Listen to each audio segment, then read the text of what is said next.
everybody, and welcome to the Court of Public Opinion. Peter Clayton is behind the camera and providing general, what can we call it, inspiration.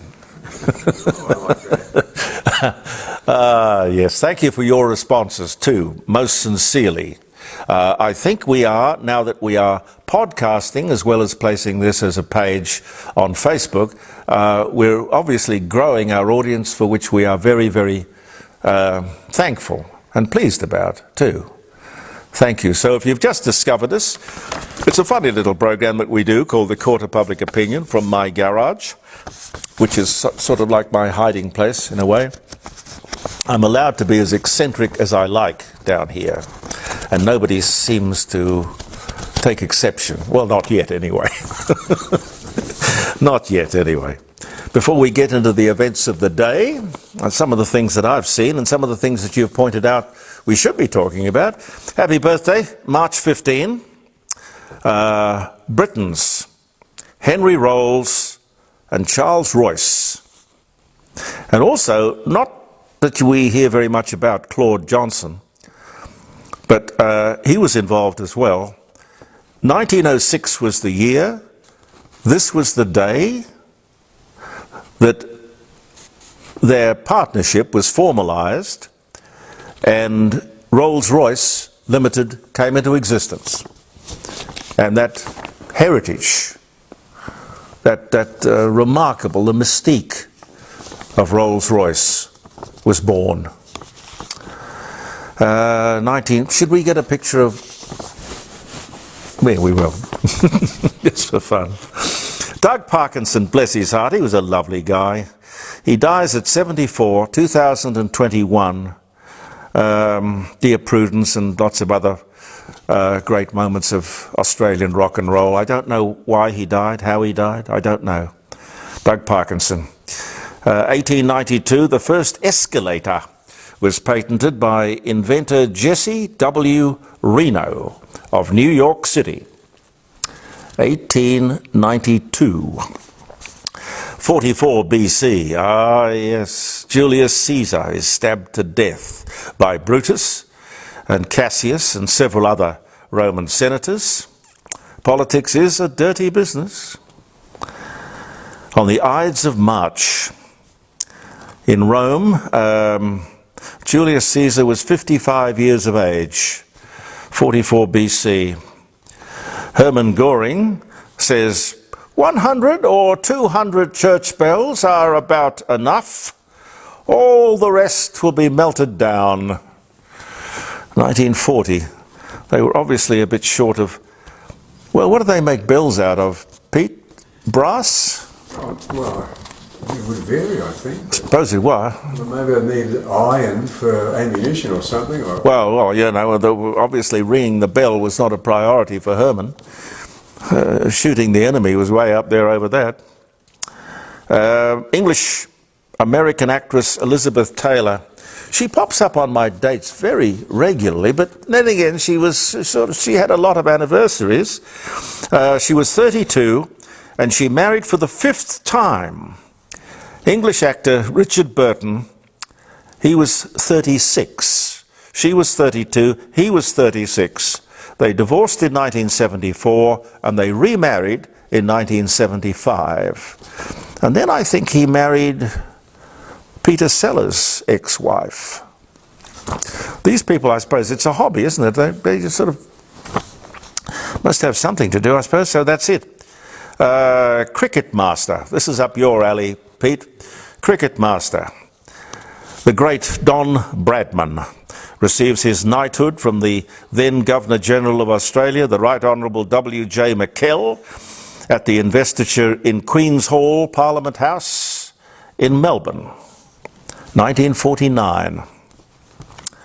The first internet domain. Now that is interesting. The first internet domain name.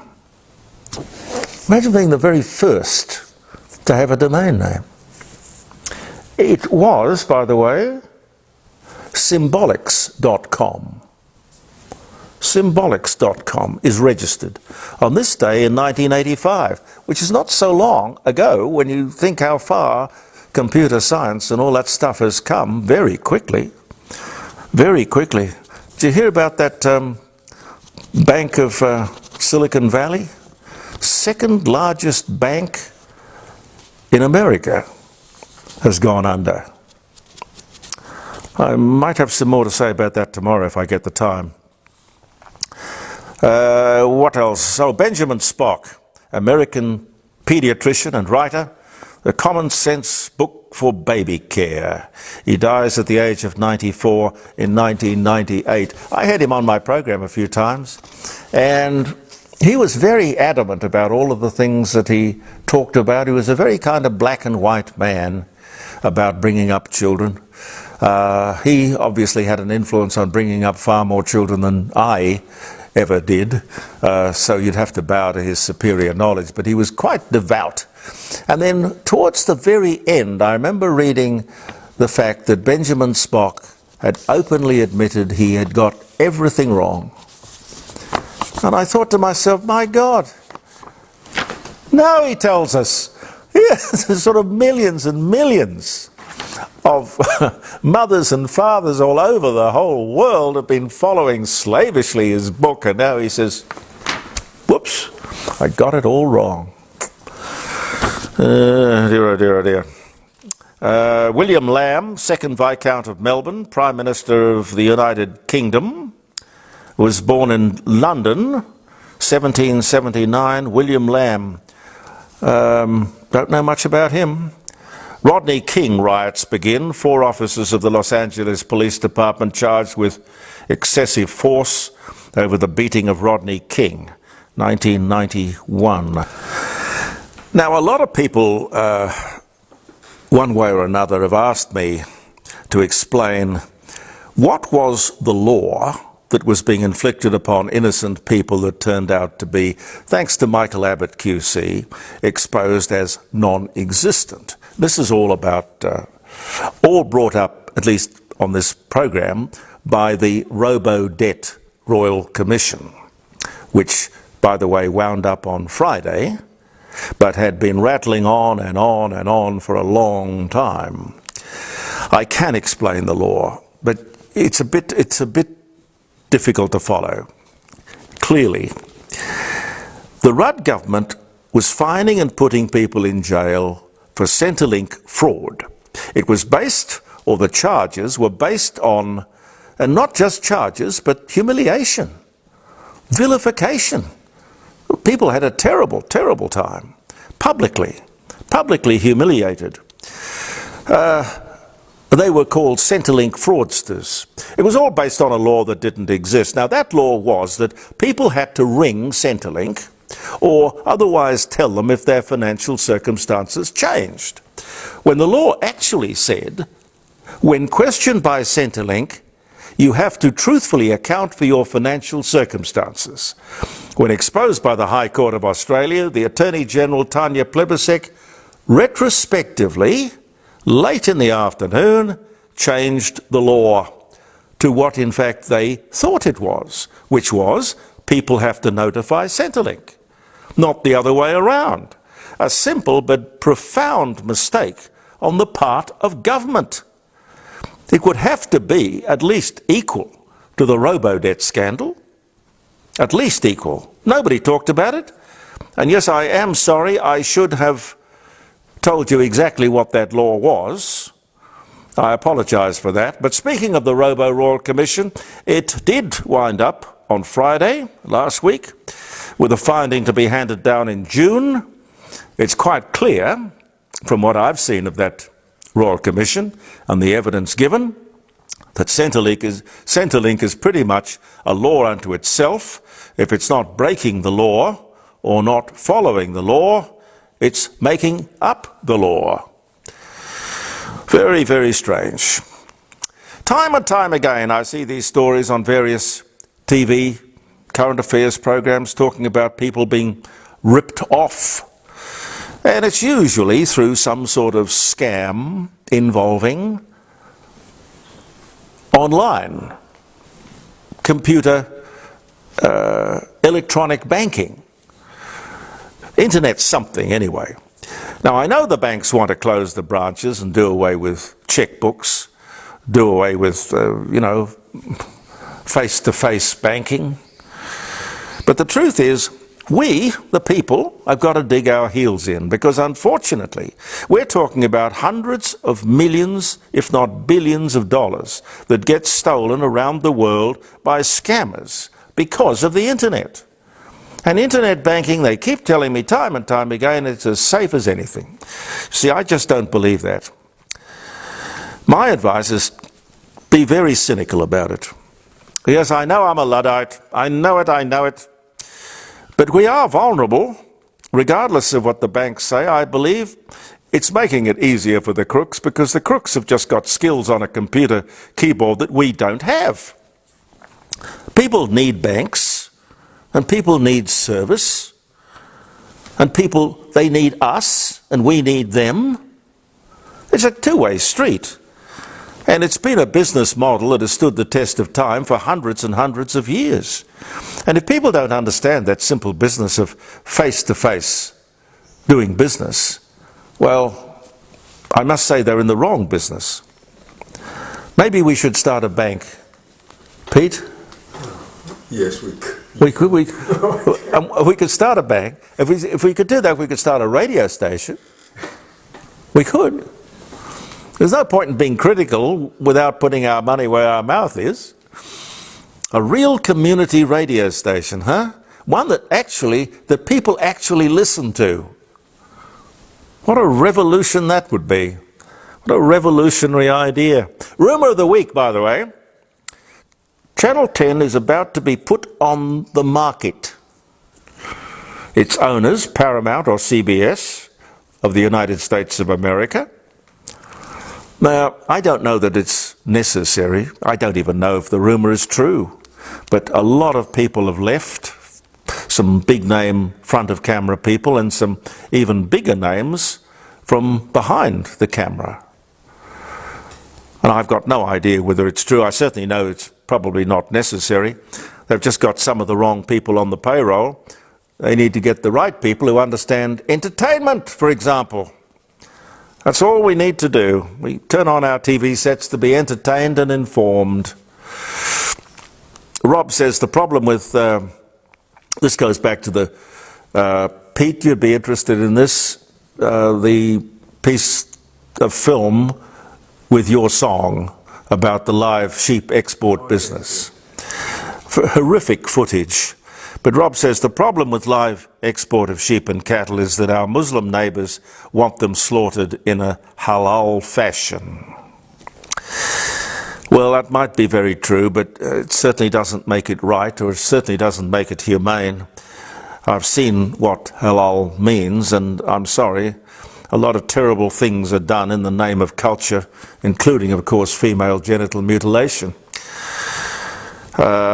A lot of things are just excused. Oh, that's cultural. That's all right. No. A lot of interesting suggestions as to how we can get this little program, The Court of Public Opinion, more interactive. Thank you for that. Thanks a lot. Lots of people say it's about phone access. I don't know, but if we do set something up, you will promise to ring, won't you? It'd be nothing more embarrassing than sitting here and not getting any phone calls. But we are working on it. We have a little mixer box that my dear friend down the road, my neighbour, Tony Denton, is acquiring for me on the internet. He can order things and get them delivered the next day. It's quite amazing. There are aspects of the internet that are fantastic. I do not deny that. It's just the scam bits that worry me. Anyway, this is a marvellous little thing that only about the size of a shoebox, yet it really is as effective as that huge desk that I used to sit in front of at 5AA, and one way or another it's either been a Paul Kirk desk or it's been a Klotz Vardis, which is the one at AA. Huge bloody thing. And this is a tiny little thing which does exactly the same job and can mix phone calls and music. You know, those little music stabs I used to have on the show that people really did like. Yeah, it's all in hand. It's all bubbling along behind the scene. A lot of people point out here too that in the event of war with China, it's an inconvenient truth that the Chinese own the port of Darwin and the port of Newcastle. I don't know what we do about that. The one role of the Reserve Bank of Australia, which remains in the news, is to keep inflation under control. See, it's not the Reserve Bank that should be in the news, it's the business of inflation. That should be in the news. These people who are calling for Dr. Philip Lowe to be sacked as the head of the Reserve Bank, I think must be mad, because what do they want him to do? Do they want to employ somebody who will not do his job? Somebody who will not put downward pressure on inflation? Now, I have never met Dr. Lowe, I know nothing about him, but the truth is, people in his position all over the world are doing exactly the same thing. For him to get criticism for doing his job is just unbelievable. If you want to control inflation, and I'm assuming we all do, just be careful not to elect governments famous for stimulating and creating inflation. Origin has announced the cost of electricity is going to go up 20% this winter. I guess that's a bit of a relief, because the government was talking about a 56% hike last year. There was one journalist who... there was not one journalist who asked why. Why is it going up 56%? It would seem like such a very simple question. Why? You remember my argument? The cost of electricity does not have to go up at all. The whole country could be free of high power bills, any shortages and any restrictions. And if zero emission is the big deal, well, we simply double our forests and grasslands. Easy. And a beautiful way of doing it too. Unless, of course, what you really want to do is create economic havoc. I think the Greens would like that. And the Greens, they're kind of disingenuous, aren't they? With a name like the Greens, you would think that they'd be in there at 100 miles an hour talking about reforestation and planting more trees. But I don't hear them talking about that. Look this up, by the way. This is truly fascinating. 34 million years ago, the Earth was a hothouse planet, caused by the huge amount of carbon in the atmosphere. Now, this carbon was somehow drawn down and deposited in the Great Southern Ocean, somewhere near Antarctica. Scientists have known about it for decades, but they didn't know exactly where to look for these huge carbon deposits. Well, now they have found them. They have found them. When I say them, it is really a huge carbon deposit. It's about the size, it says here, of New South Wales.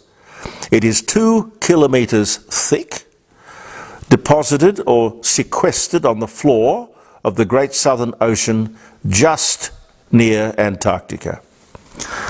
Now, when this event occurred, and we don't know why, 34 million years ago, there was a huge change in the global climate. We literally went from a hothouse to an ice age. They hope that this discovery is going to lead to a better understanding of climate change.